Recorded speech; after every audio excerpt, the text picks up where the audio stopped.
Ուկրաինան ողբերգական վիճակում է հայտնվել, չնայած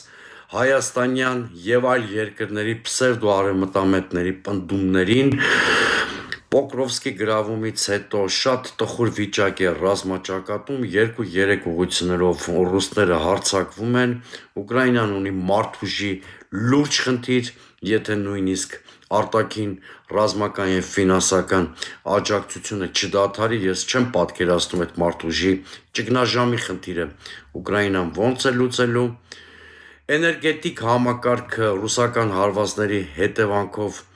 ճգնաժամի շեմին է Ուկրաինայի, սրանք գումարվում է քաղաքական ճգնաժամը, իսկ այդ քաղաքական ճգնաժամը տեղի ունենում այն ժամանակ, երբ որ Միացյալ Նահանգների նախագահ Դոնալդ Թրամփը հերթական անգամ ուկրաինական խնդիրը կարգավորելու փորձ է անում ներկայացնելով իր հայտնի ծրագիրը, մի խոսքով